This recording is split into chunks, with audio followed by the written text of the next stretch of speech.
If you don't look at it as a 6 to 12 month investment, depending on how hard it is, like, you're kidding yourself. And anybody who tells you otherwise is either gaming it, which may work short term, but realistically, this is a long-term play, so that when somebody spends, when those guys in LA, for example, are spending $15,000 a month, they're in for $200,000 before the phone starts to ring. But if we start getting them cases at $1,000 a piece over the next 3-5 years, they're going to have a return on investment that you can't get any other way.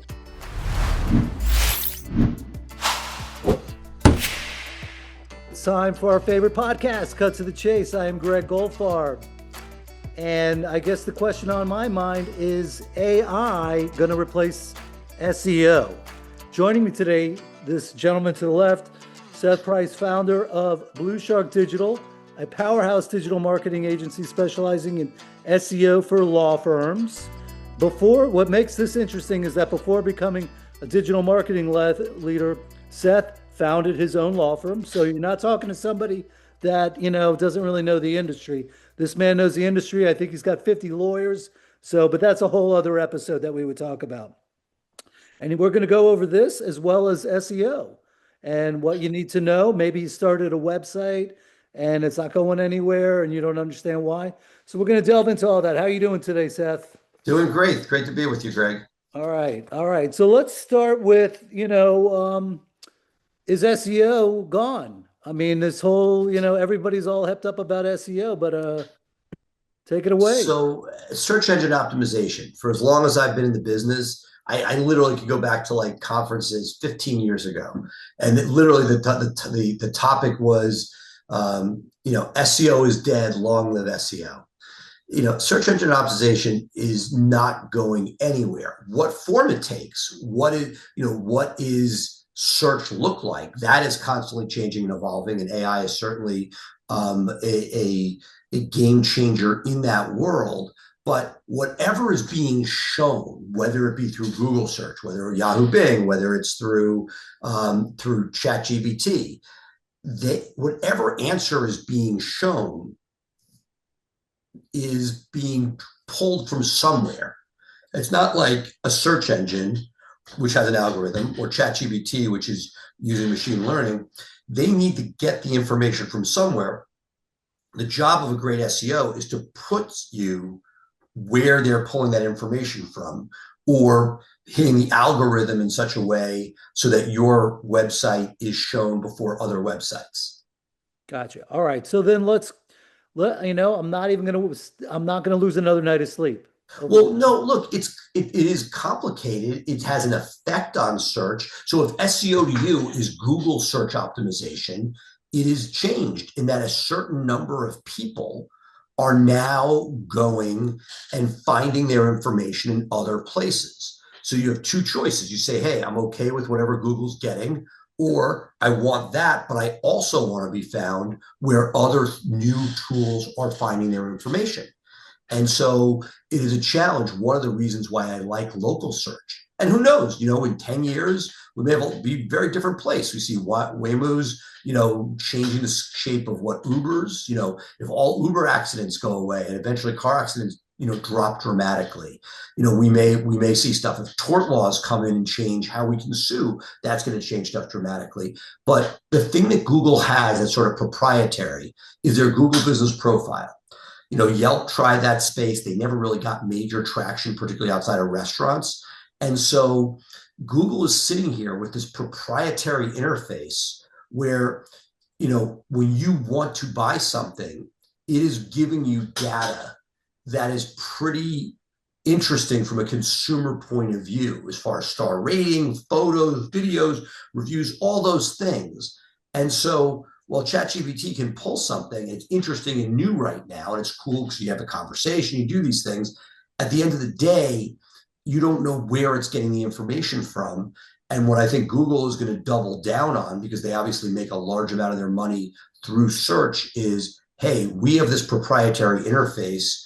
And if you go with a third party, let's say with ChatGPT instead of Gemini, which Google owns, then they're going to be pulling from something, possibly Yahoo Bing or Facebook, reviews, which aren't really as reliable and are kind of random and all over the place and may not give the same user experience. So, again, I think the answer is SEO is changing, but certainly not dead.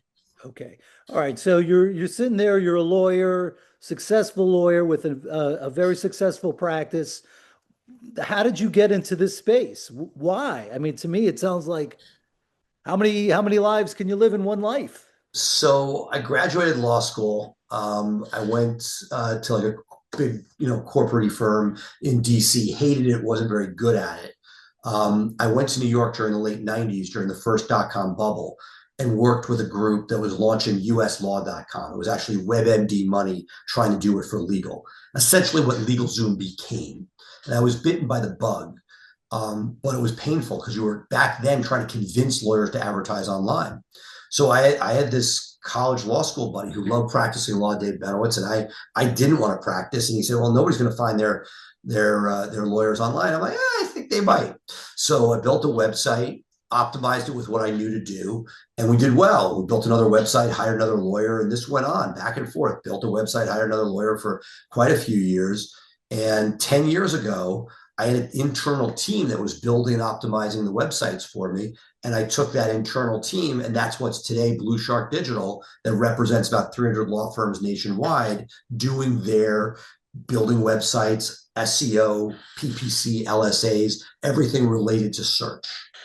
Okay, so I just, let's cut to the chase. Like, what law firms out there or lawyers out there should continue to listen? Are we talking like major law firms, small law firms, individuals, across the board, criminal defense, family law? Does it matter? Well, it does. I'd say the order of operation for search being as powerful as it is, it works for everybody, but B2C lawyers. So personal injury, med mal, workers' comp, criminal, family, trusted estates, immigration, you name it. Those are the ones where when a consumer is looking, if you've been arrested, there's nothing better than search, in my opinion, because you're not going to call your general counsel, and maybe you would, but many people aren't going to ask their friends. They're going to go privately search. If you're getting divorced, half the people are going to ask their friends who they used, but half are kind of ashamed. They don't want to talk to anybody yet. They're going to search. Injury. Some people see an ad on TV. Some people have a friend who got a nice check. Some people are going to do their own research. My answer is, however you're doing it, I want to be there. So it's one thing to have somebody, say, hey, go use Gregg. He's a great lawyer. Great. They're going to Google you and find you. But when somebody needs something and they go to search, I want to make sure me and my clients are found. So to me, if you're smaller, you have less resources. You have to be smarter about how you spend it, perhaps. But however you do it, to me, what I want to do is make sure that we use every best practices out there, whatever's cutting edge, to give you an advantage over somebody else when somebody does a search for you to be there. Okay, so listen, I'm gonna, be devil's advocate here. That's what I do. That's in my DNA. I got a website. I'm working my Instagram page. I got a podcast. I'm not doing SEO though, but so sell me. Why should Well, what I are would we say, doing okay, let's about go in it? reverse order. Your podcast, it's awesome, but it's other lawyers. So you could get referrals from it, but the average consumer, maybe I'm wrong, isn't all over your podcast. Likely so. There are people I see doing local podcasts where they have all the different, heads of church, heads of businesses. Great, because then you're building the audience locally of the potential customers. At best, you're getting other lawyers, but the odds of them being in your market aren't that great. So it's not targeted. It's not a target-rich environment. It's interesting. It's good relationships. Could I have a case for you someday? Sure. Could you? But it's a very low percentage chance versus something that is going to the consumers. So Instagram, we'll take that for a second. That's awesome. And there are people, right? We've seen people like Top Dog in the PI space do very, very well with social. But what I would say for the average lawyer who's not going viral, who's not getting a gazillion views, who's not taking it as a business, it's nice. You might get a few people looking at it, but the odds of somebody in your jurisdiction who needs your type of help, seeing it, remembering you, not that great. So when you're smaller, to me, search is the ultimate, because you don't need to remember somebody before. Now, so the good news is you're targeting people that need you. If somebody knows, if you know the geography that you want and the type of law that you want, it is not, that is what is amazing about search, because the moment somebody needs something, they're typing it in to get it. Whether they type it in, whether they put it into ChatGPT or whatever, they're looking for an answer, and the job is to figure out where to come up. What the rubber meets the road is, if you're too small, what resources do you have to compete against the bigger guys in search? And that's where, if you're in Tampa and there are 3 guys, each with over 1,000 reviews, it's going to be very hard for your little firm to pop up out of there. Could you be a referral partner for them? Yeah, you could do that. But to me, that's where I'm most excited about when I talk about playing Moneyball. It's finding a place you can plant your flag, put a pin on the map, as we say in Google, and be able to gain customers in that area when somebody's in need. Now, if Morgan and 2 other massive players are right there, that's probably not the right place to plant the flag. You want to go where there's less competition, but still enough eyeballs. Be creative, be more nimble. That's going to allow you to make money without spending the money to compete with the biggest guys. All right. So I've been going to a lot of these conferences. A lot of times you're moderating a discussion, or you're one of the people doing the discussions, and I always throw out some crazy questions or whatever and try to bring it on, Greg. Bring it on. All right. So, 5 years ago it was like, all right, I'm just going based on my memory. It was like, all right, if you're going to do the SEO, you got to be on the first page. You got to be on. And I'm thinking to myself, how am I going to be on the first page if I'm with Morgan and Rubenstein and all these characters or whatever? And I hear you that maybe I don't go to that.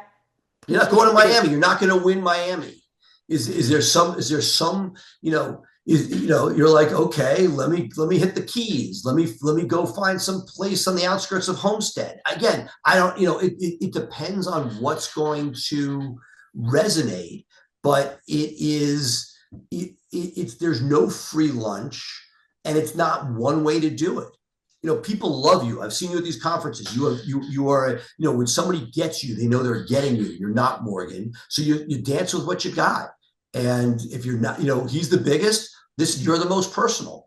And again, search is not going to get you there. But the good news was, from 5 years ago, in the last 5 years, Google launched the proximity update.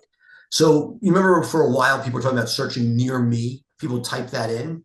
Google said, we don't want you to have to type that in. We're going to assume that when you search, for better or for worse. So I had a friend in Chicago that owned Chicago for personal injury, made a lot of money, farmed everything out, right? Well, what Google says, we don't want one player to own Chicago. No, there's not just one sausage king of Chicago. We want the east side guy, the west side guy, the guy inside the loop, outside the loop. We're going to give you only so much geography. And part of that was determined by how many other lawyers are in the area. So to me, that's where there is geography outside the loop, maybe in the western suburbs, where you can gain enough eyeballs with limited resources. Now, if you say, look, if you're saying, hey, I'm a solo and I have 5 reviews, yeah, that's going to be a really tough uphill battle. But if you're like, hey, I'm feisty, I got 2 associates, got myself and 4 staff, and I'm going to have everybody in the firm generate for the next 2 months a review a day. Nobody goes to sleep until they get a review, right? You got 7 people for 30 days for 2 months. That's 400 reviews, right? Again, easier said than done. But what I'm saying is, it is a hustle, but you're also competing against a guy with, gazillion dollar, $100 million budget or more. You need to be creative in how you do it. You can't just hope. First page. All right. So now I'm not in the Miami personal injury accident market because I can't compete with, the Rubensteins of the world. Do I still need to be first page? Is that like look, if you're not first page, you're not going to be found through search. So the question is, you're not going to be first page for personal injury lawyer, but let's say you become the dog bite king of Miami. If you figure out their riches and niches, again, it's not nothing, because Rubenstein still has dog bite pages. But if you go double down, I met a guy at one of the conferences. He's made a friggin' fortune off of bed bugs. I didn't even know there was money in bed bugs. My point is, figure it out. The thing about search is, people who are searching find answers. That's freaking awesome. The question is, if you're going for auto torts in downtown Miami, it's going to be really tough. Yeah. But if you say, you know what, I'm going to be I'm going to go to Boynton Beach. And yeah, there are a couple players there. It's not non-competitive, but I'm just saying, how many people actually have their office in Boynton Beach? Yeah. And there are a couple. But if you're the third meaningful guy who's playing, that's one way to go. You know, it's figuring out the level of competitiveness and then layering in the resources you have. I think, Greg, it's keeping it real about what your resources are. And that will allow you, I had a guy years ago, a really cool guy, who had an office in downtown Atlanta and no budget, like a few $1,000s a month. And I'm like, what should I do? I'm like, you should keep your office there, God bless. But we're going to put our pins in the map. We're getting you satellite offices in Western Georgia. For sure as shit, we were able to be number one for Western Georgia injury lawyer. You know, you need to be realistic, because if you look at it, what I would say, the big guys talk about stuff on a cost per case basis. And if you're in South Florida and the big boys are paying $2,000 to $4,000 a case, and you're like, well, I only have $2,500 or $3,000 to invest per month, like they're only getting one case for that. Yeah. So it's not like we have fairy dust that we sprinkle on this. And it's not like we're charging money because we want to just, get wealthy from doing it. What we're doing is saying the resources needed to move. It's a competitive market. It's like it's not an auction like PPC, which is an auction. But if people are spending money and you can get, the reason why I love SEO is, let's say you invested $12,000 a month in SEO, and the big guys are on TV and they're getting cases for $3,000 a piece, right? If you get more than 4 cases a month over time from your SEO, you're beating the TV players. Yeah. That's a pretty amazing thing. And so you're figuring out, what is the average cost per case? What's the best way to do it? And you know what? If you're sitting next to Rubenstein, it's likely not SEO or PPC. You're going to have to be creative. It may be that you have to become best buddies with the chiropractors. It may be that you find the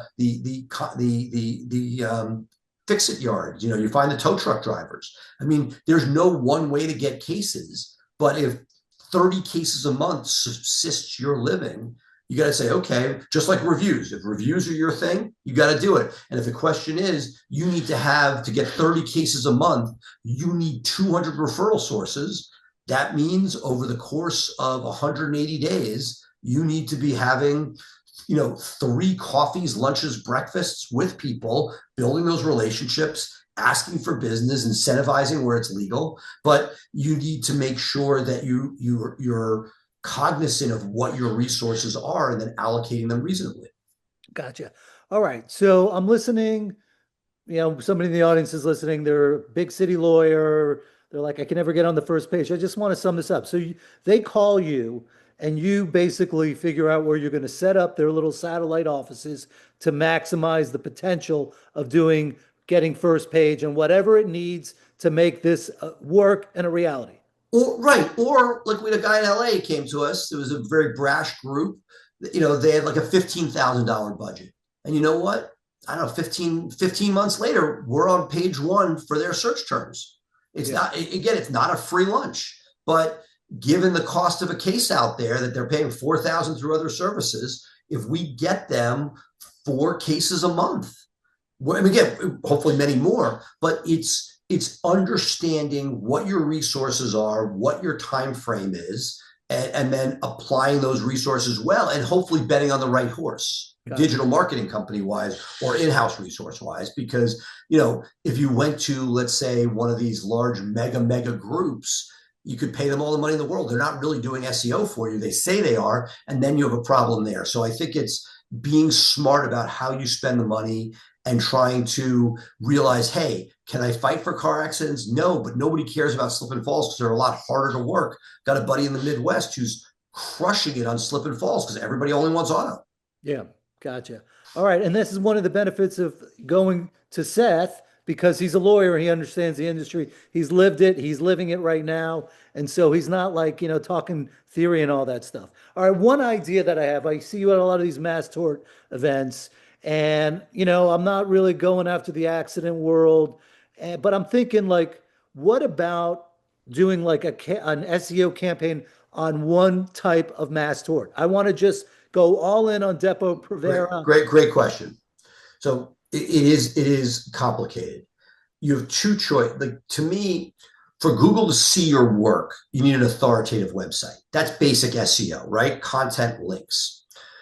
If you are ahead of the curve on something, then you're able to put pages on your website and you will crush it because nobody else is raising their hand, right? If you put a page on something that nobody's talking about yet, the good news is you can be ranked really high. The bad news is nobody else is searching for it.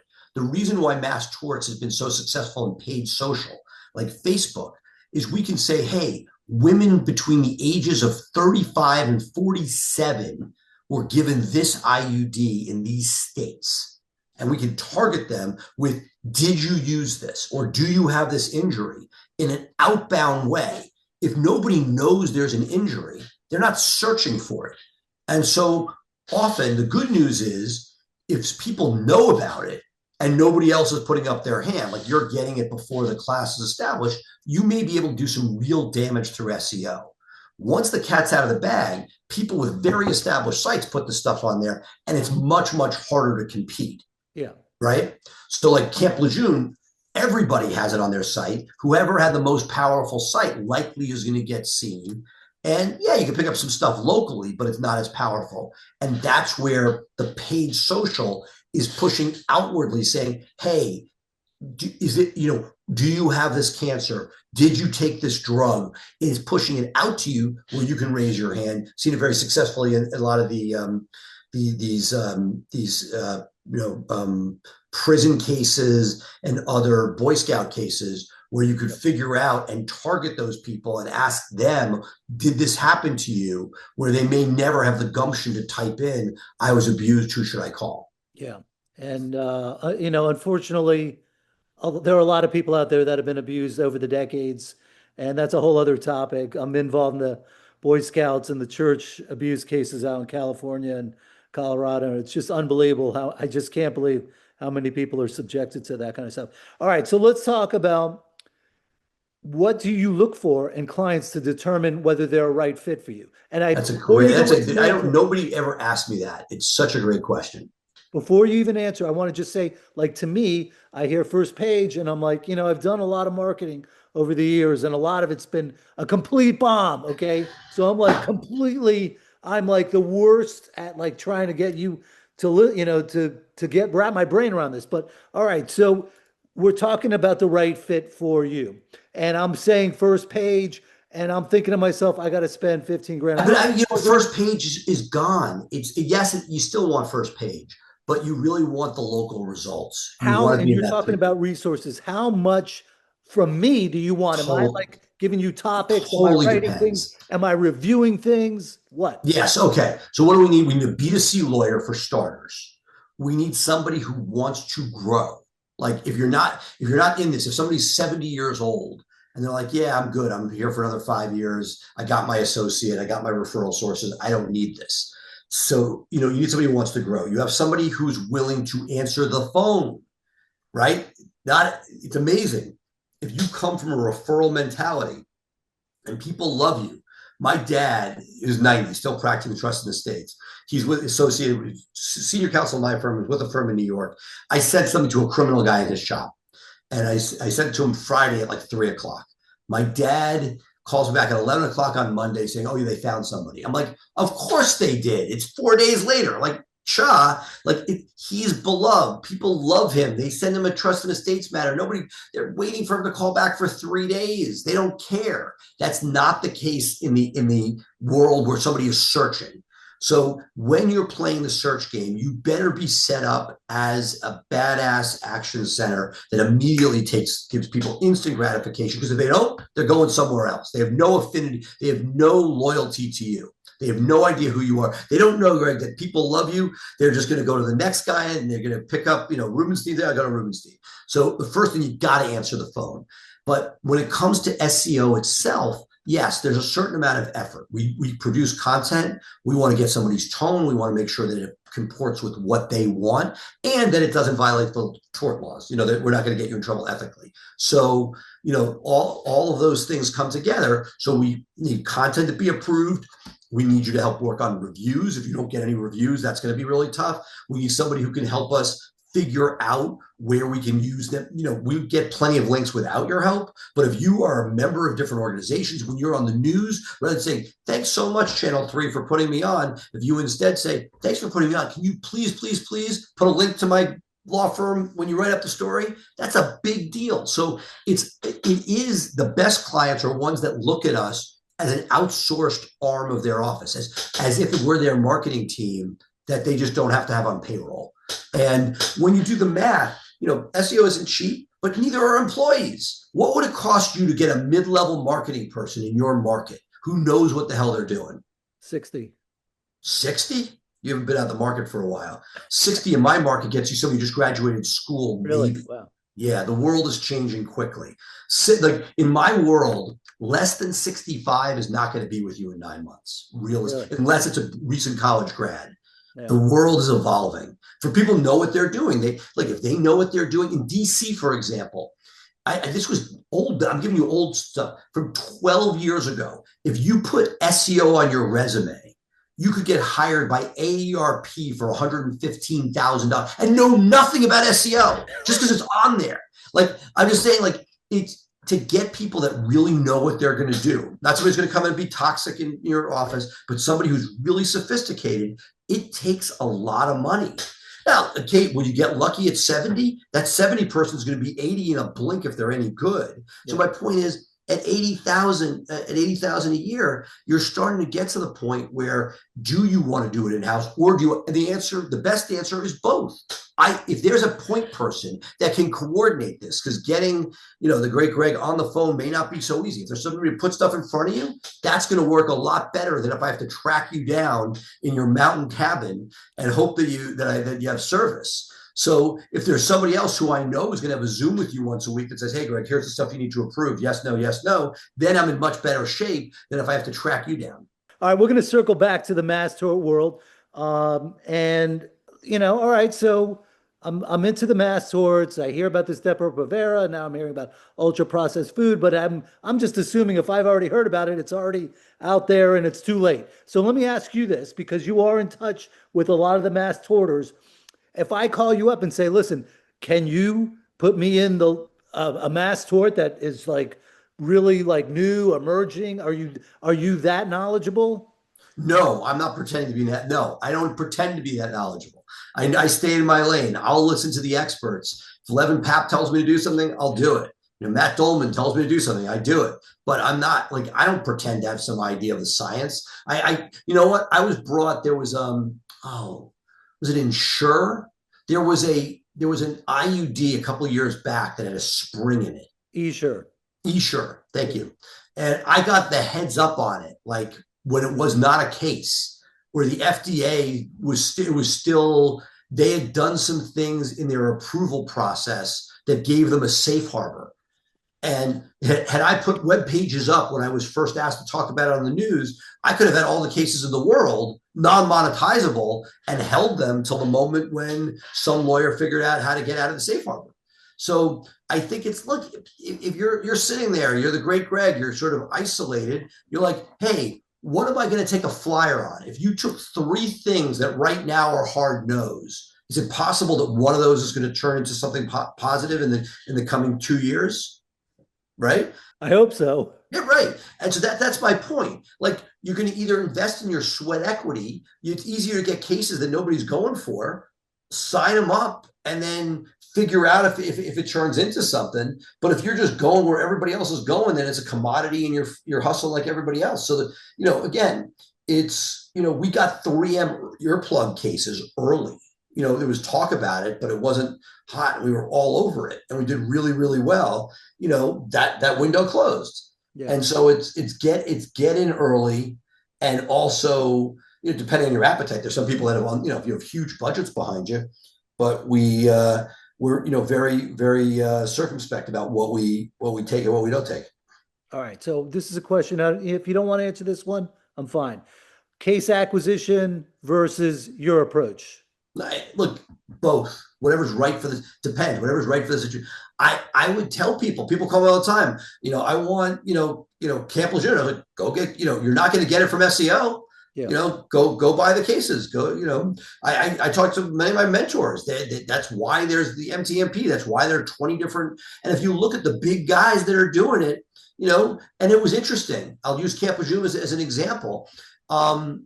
Social didn't work that well on it. People lost their asses on it because these were older people that weren't on social. They're watching TV. So, it's figuring out. So it's not like it's always the same thing. And like anything, I say test, but instant gratification mass torts like lead gen first and other things. But if you go to if you go to local single event stuff and you try, these Meetups. lead gen, I've been burnt more than I've been successful by a long shot. Yeah. So, there's always some guy who works and they work until they don't work. It's like hiring a contractor, do work on your house or rental houses. They're good until they don't show. So, for me, that's why for the single event world, I focus so much on search. And for the mass tort world, I love for people to have an authoritative site where they can add pages when they need it. But let's keep it real. If you see the money that Levin Pappas put into their site and dangerousdrugs.com and all those different groups have put into their sites, you're competing against some really strong players. At best, you're going to get the regional stuff in your area. If a Rubenstein decides he wants stuff in his market, his site's powerful enough in South Florida, he could put a page up on stuff and it'll rank. But you're competing against the people that are pushing it out through social, through TV, through all those things. And I think that it's just a combination thereof and figuring out what works when, and when it doesn't work, you pivot to something new. All right. Last two topics here. I'll let you decide what you want to answer in which order. What's next for BluShark Digital and you personally, number one. And number two, we're going to do a rapid fire. The SEO myth you hate the most. Okay, well, so the first one I go with, what I'm excited about most, what I see happening is AI. It's a game changer, it's a disruptor, but it's also an opportunity. And using that opportunity to be able to compete at even a higher level, I'm just really excited about. So that's the first one.